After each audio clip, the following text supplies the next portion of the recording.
नमस्कार दोस्तों, मैं doctor Arun Singh, gastroenterologist at Apollo Sage hospital Bhopal. तो आज हम बात करेंगे कि एसिडिटी जो एक बीमारी होती है जिसको लोग काफ़ी कॉमनली सिम्टम के साथ आते हैं हमारे पास, जैसे सीने में जलन, और उसको डायग्नोज करते हैं कि एसिडिटी हो गई है। तो उसकी जो दवाई है वो लंबे समय तक लेना चाहिए कि नहीं लेना चाहिए, और अगर ले रहे हैं तो उसके साइड इफ़ेक्ट क्या होते हैं और कितनी दिक्कतें होती हैं।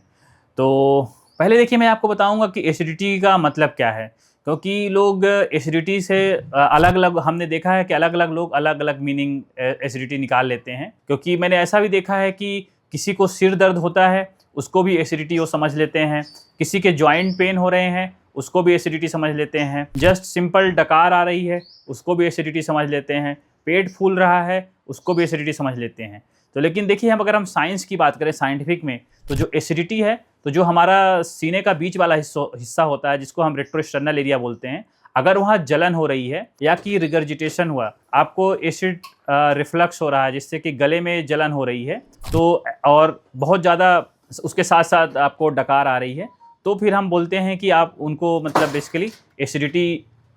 है उनको। और अंग्रेजी की बात करें तो उसको हम बोलते हैं गैस्ट्रोएसोफेजियल रिफ्लक्स डिसऑर्डर, जैसे गर्ड जो हो गया,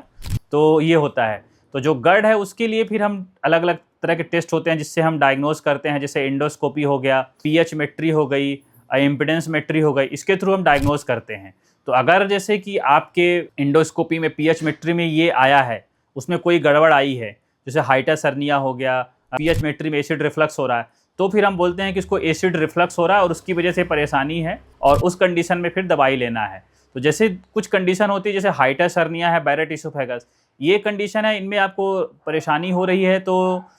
इसमें अब जो मेडिकल मैनुअल है उसमें दवाई आपको लेनी पड़ती है। और जो काफ़ी कॉमन दवाई है, जैसे जो यूज होती है, लोग पेंटॉप डी बोलते हैं, पेंटोसिड डी बोलते हैं, एस्मोप्रोजोल हो गया, सोमप्राज हो गया, जैसे रबेप्रोजोल हो गए, इस तरह की दवाइयाँ हैं। तो अगर आपको, जैसे मैंने बताया कि इंडोस्कोपी में या कि जांच में ये आया है, तब तो आपको लंबे समय तक लेना चाहिए। और देखिए, इनके साइड इफेक्ट हैं, लेकिन ऐसे भी बहुत ज़्यादा साइड इफेक्ट अभी तक हमको नहीं पता चले हैं। परंतु अगर ज़रूरत नहीं है तो फिर क्यों लेना, क्योंकि कुछ साइड इफेक्ट होते हैं। तो जो कॉमन साइड इफेक्ट है, तो मैं आपको बता दूं कि ये देखा गया है कि उनके शरीर में हड्डियां कमज़ोर होने लगती हैं, मैग्नीशियम की कमी हो जाती है, विटामिन B12 की डिफिशियंसी होती है, जो आपके आमाशय है वहाँ पर छोटे छोटे पॉलिप बन जाते हैं, उनको फंडिक ग्लैंड पॉलिप बोलते हैं। लेकिन समस्या है कि अगर आपको बीमारी नहीं है, अगर आप दवाई ले रहे हैं, अगर आप लंबे समय तक लेंगे, तो आपको बंद करना बहुत मुश्किल होता है, क्योंकि जैसे ही आप बंद करते हैं उससे रिबाउंड एसिड सिक्रीशन होता है, फिर आप उसके चक्रव्यूह, उसके जाल में फंस जाते हैं और आप बंद नहीं कर पाते हैं। तो कहने का मतलब है कि अगर, जैसे मैंने बताया कि इंडोस्कोपी, पीएच मेट्री, इम्पिडेंस मेट्री, इसमें अगर गड़बड़ी आई है, तब तो आपको दवाई लेना चाहिए और डॉक्टर से बीच बीच में रेगुलर मिलते रहना चाहिए। तो हम टेस्ट करके देखते रहते हैं कि आपको अभी भी ज़रूरत है कि नहीं है, और लेना है कि नहीं लेना, कोई साइड इफेक्ट तो नहीं हो रहे हैं। लेकिन अगर आपको ऐसा कुछ नहीं है, सिर्फ आपको एक बार परेशानी हुई और आपने दवाई चालू कर दिया और आप किए ही जा रहे हैं, और जब भी बंद करते हैं तो प्रॉब्लम होती है। तो होता क्या है कि अगर आप 3-4 महीने से ज़्यादा लंबे समय तक दवाई लेंगे, तो जब भी आप बंद करेंगे तो कुछ समय के लिए आपको रिबाउंड एसिड सिक्रीशन होगा, जिसकी वजह से आपको ज़्यादा परेशानी होती है। परंतु अगर आप 10 दिन, 15 दिन और 1 महीने तक बंद कर पाए, तो उसके बाद आप सफलतापूर्वक उसको बंद कर पाएंगे और आपको कोई परेशानी नहीं होगी। तो देखिए, उसकी दवाई का जो सबसे पहला साइड इफेक्ट अगर मैं कहूँ, तो रिबाउंड एसिड